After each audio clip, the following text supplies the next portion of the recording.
Quand j'étais plus jeune, et même encore un peu aujourd'hui, j'ai toujours été un peu jalouse des gens qui avaient une grande passion dans la vie. Des gens qui faisaient une seule chose, mais qui la faisaient extrêmement bien. Des gens qui savaient ce qu'ils voulaient faire de leur vie. Et puis, il y a quelque temps, j'ai entendu un nouveau mot que je connaissais pas en français. C'est le mot multipotentiel. En lisant la définition, je me suis beaucoup reconnue dans la description. Et ça m'a fait penser à une petite phrase que je me dis souvent et qui, je pense, vous sera utile dans votre parcours d'apprentissage du français. Et je vous en parle un peu après. La question du jour est donc, est-ce que je suis une personne multipotentielle ou peut-être même, est-ce que toi qui m'écoutes, tu es une personne multipotentielle? Bienvenue dans un nouvel épisode de French Mornings, le podcast. Aujourd'hui, on va parler de multipotentialité. Et qu'est-ce que ça signifie exactement? Est-ce que c'est un vrai terme scientifique ou bien une nouvelle mode du développement personnel? Et je vais essayer aussi de répondre à la question, est-ce que je suis multipotentielle? Avant de commencer, je vous informe que vous pouvez télécharger gratuitement le PDF de la transcription de cet épisode. Vous pouvez le retrouver en cliquant sur le lien qui se trouve dans la description et vous le recevrez dans votre boîte mail. Dans ce PDF, vous allez aussi trouver une liste du vocabulaire et des expressions que j'ai utilisées dans l'épisode pour vraiment approfondir et retenir tout ce qu'on va voir ensemble aujourd'hui. Et il y a même un quiz pour vérifier que vous avez bien tout compris. Commençons par décortiquer, c'est-à-dire découper en petits morceaux le mot multipotentiel. C'est un mot qui est formé à partir du latin. En latin, multi, c'est un mot qui veut dire plusieurs. On le retrouve aujourd'hui dans des mots comme multiplication, multimédia, multifonction, etc. Le mot potentiel vient donc aussi, lui, du latin. Il vient du mot potentialis, qui veut dire la puissance. La puissance, c'est le pouvoir, la capacité à faire quelque chose. Quelqu'un qui est multipotentiel, c'est donc quelqu'un qui a la possibilité ou la capacité de faire plusieurs choses. Voilà donc pour l'étymologie. Maintenant, que nous dit la définition du dictionnaire? Eh bien, pas grand-chose.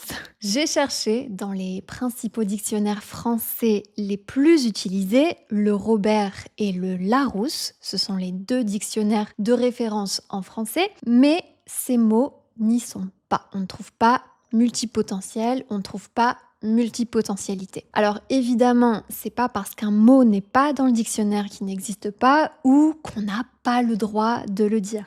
Pas du tout. On trouve quand même une définition sur le dictionnaire Wikipédia. Multipotentialité, capacité d'une personne à exceller dans deux ou plus de deux domaines différents. Mais sur d'autres sites dédiés à la psychologie, la définition est parfois un peu différente. Sur un site, j'ai trouvé cette définition. Un multipotentiel, c'est un individu doué dans deux domaines, voire plus. Ou encore sur un autre site, le terme multipotentiel peut également se référer à une personne dont les intérêts s'étendent sur plusieurs domaines plutôt que d'être fort dans un seul. Il y a donc une petite zone de flou ici, quelque chose qui n'est pas très clair, pas très net. Et peut-être que c'est pour ça que le mot ne se trouve pas dans le dictionnaire. On a du mal à définir exactement sa définition. Est-ce que un ou une multipotentielle, c'est quelqu'un qui est vraiment excellent dans deux ou plusieurs domaines, ou bien quelqu'un qui s'intéresse et qui est assez bon dans plusieurs centres d'intérêt différents? Dans tous les cas, ce qui est clair, c'est qu'un multipotentiel n'est pas un spécialiste d'une seule et unique chose. Il s'intéresse à beaucoup de domaines différents. Alors, que dit la science cette fois-ci à ce sujet? Avant de continuer, je vous demande de bien garder en tête que ce que je partage ici, c'est le résultat de mes recherches à ce sujet. Elles seront peut-être incomplètes et si vous avez des informations supplémentaires, n'hésitez pas à me laisser un commentaire, ça me fait toujours très plaisir. La référence au sujet de la multipotentialité, c'est Emily Wapnick. Alors, je vais ouvrir ici une petite parenthèse. Emily Wapnick, c'est une personne non-binaire et qui, en anglais, utilise donc les pronoms de they, them. Ça veut dire que c'est quelqu'un qui ne se reconnaît ni dans le genre féminin, ni dans le genre masculin en tant que personne. Et je vais donc adapter ma façon de parler pour utiliser le plus possible de mots neutres, mais en français, c'est vrai qu'on est parfois un peu limité. Je vais aussi utiliser le pronom Yel pour parler d'Emily. C'est le pronom neutre en français qui est une fusion des pronoms il et elle. Et maintenant, je referme la parenthèse. Emily Wapnick, c'est quelqu'un qui a beaucoup écrit au sujet de la multipotentialité. Il y a même un TED Talk où Yel explique que certaines personnes, plutôt que de se concentrer sur un domaine unique, ont vraiment de nombreux centres d'intérêt et de talent. Et ce ne sont pas des personnes qui vont s'épanouir en suivant un chemin plutôt traditionnel et donc plutôt une seule carrière, mais qui vont s'épanouir en explorant divers sujets. Emily Wapnick, dans ce TED Talk, présente 3 super-pouvoirs des multipotentiels. La synthèse d'idées variées, l'apprentissage rapide et l'adaptabilité. Donc, au-delà de l'intérêt pour différents sujets, les multipotentiels auraient aussi ces qualités qui leur sont propres, qui sont des qualités qu'on retrouve en commun chez les personnes dites multipotentielles. J'ai cherché un petit peu et Emily Wapnick, ça reste simplement quelqu'un qui a beaucoup écrit à ce sujet, qui s'est beaucoup renseigné, mais qui n'est pas à la base un ou une scientifique. On n'a pas vraiment de pronom neutre ici pour l'article un ou une. On n'a pas de neutre. Donc c'est quelqu'un qui n'est pas scientifique derrière tout ça. C'est quelqu'un qui a fait un peu ses propres recherches. Et de ce que je peux voir, c'est qu'il n'existe pas ou peu d'études sur le sujet pour l'instant. Si vous en connaissez, encore une fois, n'hésitez pas à me les partager. Donc, il n'y a pas eu de grandes découvertes importantes sur les personnes dites multipotentielles et je ne crois pas non plus qu'il existe un test psychologique officiel pour être diagnostiqué multipotentiel. Tout simplement parce que ça m'a plutôt l'air d'être un trait de caractère, une facette de la personnalité de quelqu'un, plutôt qu'un fonctionnement cognitif différent du cerveau. Et donc, malgré le peu de recherches scientifiques au sujet de la multipotentialité, je me suis quand même rendue sur le site d'Emily Wapnick pour faire le test. Es-tu une personne multipotentielle? Je vous laisserai aussi le lien du test dans la description si ça vous amuse de le passer. La réponse du test ne m'a pas beaucoup surprise, c'était oui. Je disais au début de l'épisode que j'ai toujours été jalouse des gens qui ont toujours été sûrs de ce qu'ils voulaient faire dans la vie. Des gens qui avaient une passion et qui y consacraient tout leur temps. Moi, je me suis toujours dit que j'étais un peu bonne en tout, mais excellente en rien. C'est comme ça que je me vois même encore aujourd'hui. Quand j'apprends quelque chose de nouveau, et ça arrive assez souvent, je progresse assez rapidement et je deviens assez bonne avant de me lasser et de passer à une nouvelle passion qui sera plus ou moins éphémère encore une fois. À l'école par exemple, j'ai toujours été bonne élève, mais pas la meilleure. Au lycée, j'adorais apprendre des langues et je voulais me spécialiser en littérature, mais ma mère a préféré que je me spécialise en sciences. Et même si c'était pas ce que je préférais, j'avais des notes correctes. J'avais donc de très bonnes notes en anglais et en allemand, mais aussi en biologie et en chimie, et même en arts plastiques, parce que c'est ce que j'avais pris en option. Au lycée, on peut choisir des options. On peut choisir des matières supplémentaires et donc moi j'avais choisi les arts plastiques qui est un peu l'histoire de l'art et aussi la création artistique. C'est vrai que déjà à ce moment-là, ça me faisait un profil qui n'était pas vraiment très spécialisé en sciences. À côté de tout ça, à côté du lycée, je faisais aussi un peu de musique avec mes amis, du théâtre et des petits projets vidéo avec mes amis, encore une fois. J'avais déjà commencé à faire des vidéos à ce moment-là. Et à l'âge adulte, je me suis trouvée encore une fois de nouveaux hobbies, de nouvelles passions. Pendant ces 10 dernières années, j'ai essayé plein de choses. J'ai fait du surf, du yoga, de la pole dance, du skateboard, de la gymnastique, du dessin, de la peinture. J'ai appris à rénover une maison, à coudre, à faire du vélo avec mon chien. J'ai pris des cours de grec, de portugais, d'espagnol, d'arabe. Et la liste est encore très très longue. Et on a même une blague avec mes amis où ils me disent que le lundi, je suis couturière, quelqu'un qui fait de la couture. Le mardi, chef de chantier, quelqu'un qui travaille dans le bâtiment. Le mercredi, prothésiste ongulaire, quelqu'un qui fait les ongles. Et de temps en temps, quand même, prof de français. Donc pendant longtemps, j'ai cherché ce que je pourrais faire de ma vie, j'ai envisagé de devenir plein de choses, interprète, créatrice de bijoux, professeure de yoga, maquilleuse spécialisée en effets spéciaux, monteuse aussi pendant très très longtemps, monteuse vidéo. Et à chaque fois, j'avais l'impression que j'en serais tout à fait capable, que ce serait ma grande passion dans la vie. Alors peut-être que c'est un trait de caractère des personnes multipotentielles. Si vous pensez l'être vous aussi, dites-moi ce que vous en pensez en commentaire. Mais si c'est pas votre façon de penser,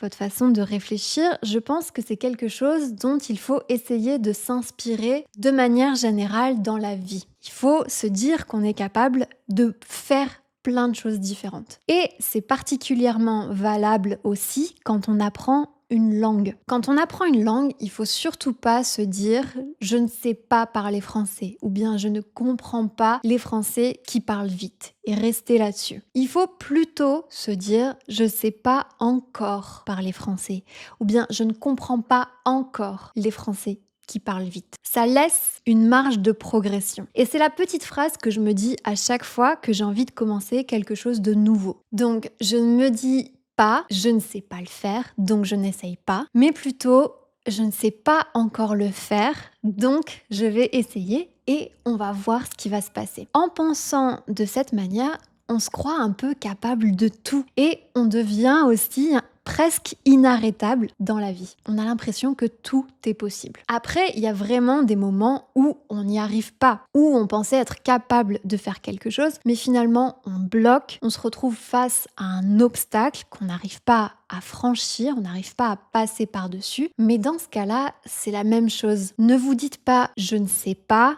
ou bien « je ne peux pas » ou bien « j'en suis pas capable », mais plutôt « pourquoi est-ce que j'en suis pas encore capable ?» Si on prend mon cas, j'apprends le portugais depuis des années. Et c'est quelque chose qui est très très long pour moi. Mais je suis toujours pas capable d'être à l'aise dans une conversation, même très basique. Alors, est-ce que c'est simplement parce que je suis incapable d'apprendre le portugais, que c'est quelque chose que je ne réussirai jamais à faire dans ma vie? La réponse est évidemment non. La raison, c'est juste que j'ai pas pris assez de temps pour pratiquer, pour parler quand j'en avais l'occasion. Donc, je n'ai toujours pas progressé, mais j'ai les capacités de le faire. Et raisonner de cette manière, ça permet d'identifier le problème et de le résoudre plutôt que de croire que l'obstacle qu'on rencontre est infranchissable et qu'on sera toujours devant un mur. La multipotentialité, c'est quelque chose aussi dont j'ai pris conscience ces dernières années, surtout depuis que j'ai créé French Mornings.